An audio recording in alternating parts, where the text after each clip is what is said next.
নমস্কার, আমার নাম সন্মিত্র। অভিনেতার রান্নাঘরে আপনাদের সকলকে আরেকবার স্বাগত। আজকে আপনারা আমার হাতের জিনিসটা দেখে হয়তো কিছুটা আন্দাজ করতে পারছেন যে আমি কি রেসিপি আজকে বানাবো। হ্যাঁ, ঠিকই ধরেছেন, আমি আজকে মোচা ঘন্টই বানাবো, কিন্তু একটু আলাদাভাবে। বেসিক্যালি মোচা ঘন্ট বললেই আমাদের প্রথমেই মাথায় আসে চিংড়ি দিয়ে মোচা ঘন্ট, অথবা একদম নিরামিষ মোচা ঘন্ট যেটা হয় সেটা। কিন্তু আমাদের বাড়িতে এই মোচা ঘন্টটা একটু আলাদাভাবে তৈরি করা হয়, মানে গোবিন্দভোগ চাল দিয়ে মোচা ঘন্ট তৈরি করা হয়। আর আমাদের বাড়িতে যারা যারা এই রান্নাটা করে তাদের মধ্যে আমার কাছে সবচেয়ে টেস্টি লাগে ফুলকুশিয়া রেসিপিটা। ফুলকুশিয়া মানে আমার সেজো পিসি। তো আজকে সকালে ফুলকুশিয়াকে ফোন করলাম, বললাম যে তোমার রেসিপিটা বলো, আমি এটা বানাবো। তো ফুলকুশিয়া বললো, আর এখন আমি আপনাদের সাথে এই রেসিপিটা শেয়ার করবো। তাহলে চলুন আর দেরি না করে আমরা শুরু করি গোবিন্দভোগ চাল দিয়ে নিরামিষ মোচা ঘন্ট। আজকের রেসিপি চাল দিয়ে মোচা ঘন্ট। চাল দিয়ে মোচা ঘন্ট তৈরি করার জন্য যে উপকরণগুলো দরকার আমি সেই সবগুলোকে এক জায়গায় নিয়ে নিয়েছি। প্রথমে দেখুন, একটা মোচাকে কেটে নিয়ে আমি এইভাবে জলে ভিজিয়ে রেখেছি। তারপরে আমরা নিয়ে নিয়েছি এখানে গোবিন্দভোগ চাল। এখানে আমি 1 মুঠো চাল নিয়েছি। আপনারা আপনাদের হাত আন্দাজে 1 মুঠো চালই নেবেন। তার একটু এদিক ওদিক হলে কিন্তু কোনো অসুবিধে নেই। তারপরে আমি নিয়ে নিয়েছি 2 খানা আলু। এই আলুগুলোকে আমি টুকরো টুকরো করে কেটে নেব। এখানে আমি ফোড়নের জন্য নিয়েছি 2টো তেজপাতা, 2টো শুকনো লঙ্কা আর 1 চিমটে সাদা জিরে। এগুলো আমি ফোড়নের জন্য ব্যবহার করব। এখানে আমি মশলার জন্য নিয়ে নিয়েছি 1 চা চামচ ধনে গুঁড়ো, 1 চা চামচ জিরে গুঁড়ো, 1 চা চামচ হলুদ আর 1 চা চামচ কাশ্মীরি লঙ্কার গুঁড়ো। রয়েছে নুন এবং চিনি স্বাদ মতো। নিয়েছি আদা বাটা এবং তার সাথে সর্ষের তেল। আমি সর্ষের তেল এখানে 6 থেকে 7 বড় চামচ সর্ষের তেল নিয়েছি। 1.5 চামচ মতন আটা। তার সাথে নিয়ে নিয়েছি 5 খানা কাঁচা লঙ্কা এবং 2 টুকরো দারচিনি, 3টে ছোটো এলাচ এবং 5 খানা লবঙ্গ, যেটা আমি রান্নার পরে এটা গুঁড়ো করে মোচার মধ্যে দিয়ে দেব। এবং তার সঙ্গে নিয়ে নিয়েছি 1 চামচ মতো ঘি এবং নিয়েছি 2 টুকরো আলাদা করে দারচিনি, 1টা এলাচ এবং 1টা লবঙ্গ, যেটা আমি মোচা সেদ্ধ করার সময় ব্যবহার করব। চলুন এবার তাহলে আমরা মোচাটাকে সেদ্ধ করে নিই। মোচাটা সেদ্ধ করার জন্য গ্যাসের ওপর আমি একটা প্রেসার কুকার নিয়ে নিয়েছি। তার মধ্যে আমি মোচাটা দিয়ে দেব। দেখুন, এখানে আমি মোচাটাকে ভালো করে ধুয়ে জলগুলো ঝরিয়ে নিয়েছি এবং ধীরে ধীরে সম্পূর্ণ মোচাটা প্রেসার কুকারের মধ্যে দিয়ে দিলাম। এরপরে আমি এর মধ্যে দেব 1/2 চা চামচ মতো হলুদ এবং 1/2 চা চামচ নুন।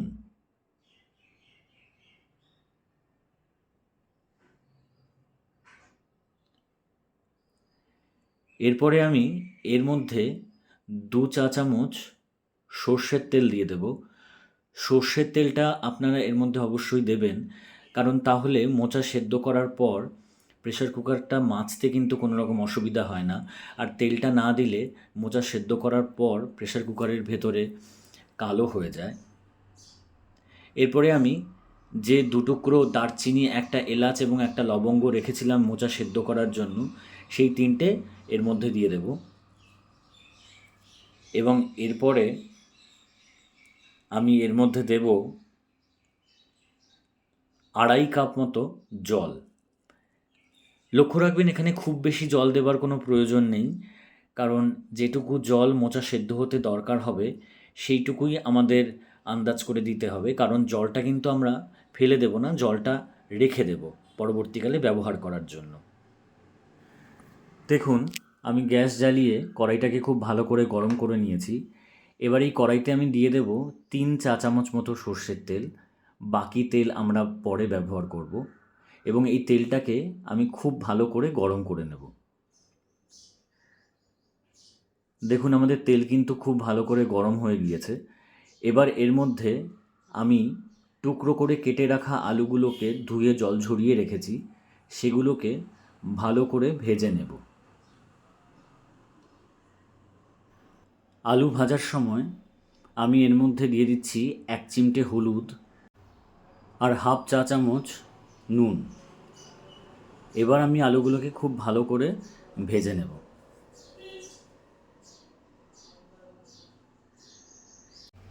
দেখুন আমাদের আলুগুলো কিন্তু ভাজা হয়ে গিয়েছে। এইবার আমি আলুগুলোকে তুলে রেখে দেবো এইভাবে।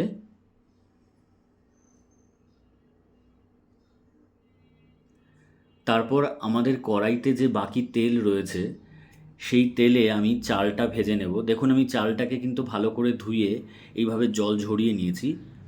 এবার এই বাকি তেলে আমি চালটাকে ভেজে নেব। খুব লো আঁচে চালটাকে ভেজে নেব। দেখুন আমাদের চালটা কিন্তু ভাজা হয়ে গিয়েছে। মোটামুটি আমরা 1 থেকে 1.5 মিনিট সময় মতো চালটা ভাজবো এবং চালটা তারপরে কড়াই থেকে তুলে রাখবো। এবারে আমরা দেখে নিই মোচা সেদ্ধর কী অবস্থা।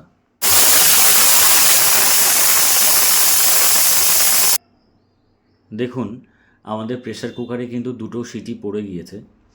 এবার আমরা গ্যাসটা বন্ধ করে কিছুক্ষণ পর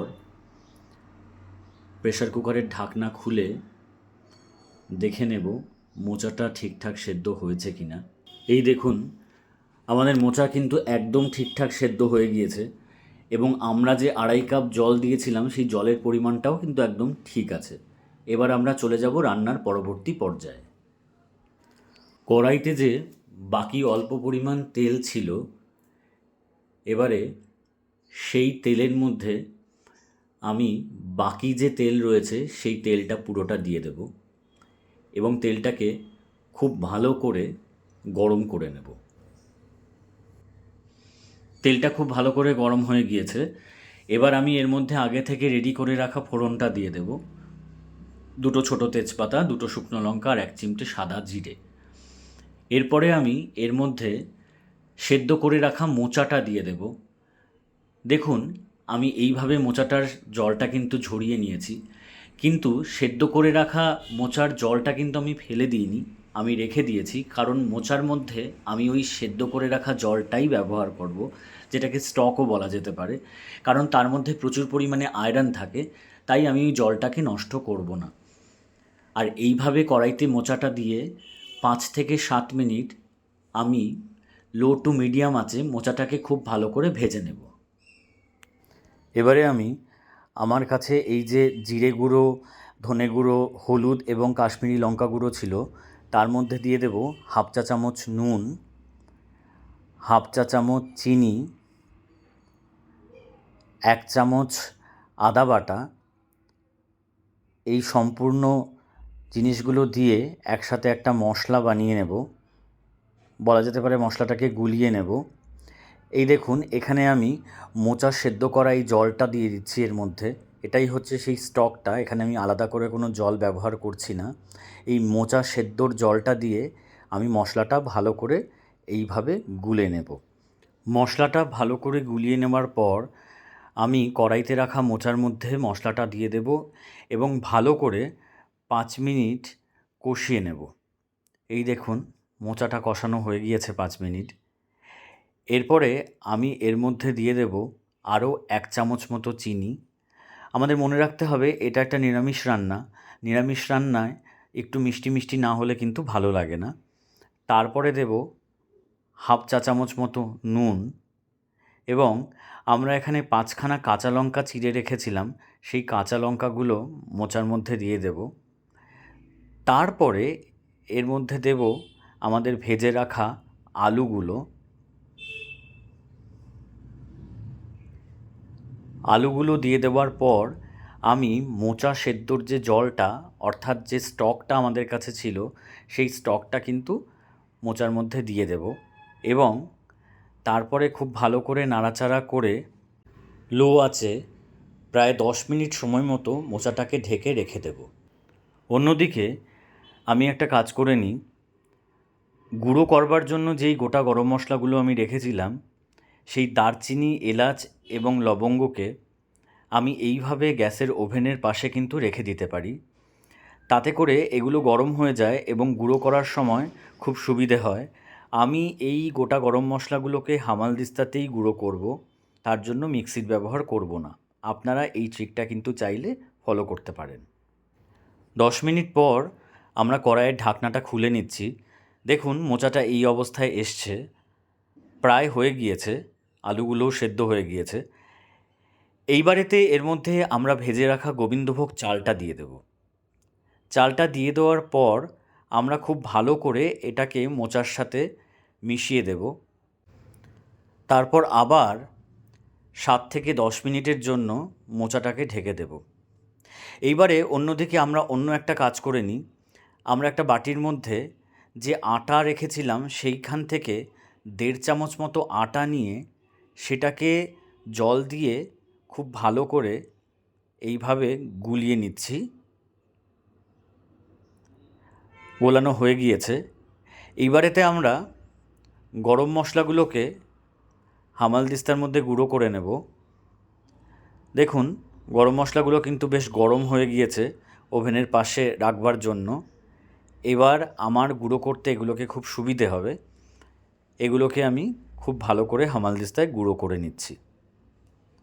7 থেকে 10 মিনিট পর ঢাকাটা খুলে নিয়েছি। দেখুন আমাদের মোচা কিন্তু প্রায় শেষের পর্যায়ে একদমই হয়ে গিয়েছে।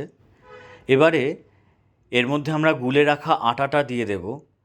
আটা দেওয়ার কারণ আর কিছুই নয়, এতে মোচা ঘন্টের কনসিস্টেন্সিটা খুব ভালো হয়। কিন্তু লক্ষ্য রাখবেন আটা যেন বেশি না হয়ে যায়, তাহলে তেতো হয়ে যাবে। 1 থেকে 1.5 চা চামচ মতো আটা গুলে দেবেন। এরপরে আমি এর মধ্যে দিয়ে দিচ্ছি আমাদের গুঁড়ো করে রাখা গরম মশলা। গোলানো আটা এবং গরম মশলা এইভাবে দিয়ে দেওয়ার পর আমি মোচাটাকে খুব ভালো করে নেড়ে নেব এবং পুরো জিনিসটা খুব ভালো করে মিশিয়ে নেব এইভাবে। এরপরে আমি এর মধ্যে দিয়ে দেব 1 চা চামচ ঘি। ঘিটা কিন্তু অবশ্যই দেবেন, কারণ এতে ঘিয়ের গন্ধটা খুব ভালো লাগে। নিরামিষ রান্নাতে আমরা সাধারণত ঘি ব্যবহার করে থাকি, আর বিশেষ করে মোচাতে তো ব্যবহার করাই হয়ে থাকে। এরপরে গ্যাসটা অফ করে আমি কড়াইটা ঢেকে দেব এবং 15 মিনিট রেখে দেব। দেখুন আমাদের চাল দিয়ে মোচা ঘন্ট কিন্তু একদম তৈরি। আপনারা চাইলে বাড়িতে এই রেসিপিটি তৈরি করতে পারেন। কেমন লাগলো আমাকে কমেন্ট বক্সে লিখে জানান। ভালো লাগলে অবশ্যই লাইক করুন, শেয়ার করুন। আর এরকম সুস্বাদু অনেক রেসিপি দেখতে অভিনেতার রান্নাঘর চ্যানেলটিকে সাবস্ক্রাইব অবশ্যই করুন। নমস্কার, ভালো থাকবেন, সুস্থ থাকবেন। অনেক অনেক ধন্যবাদ।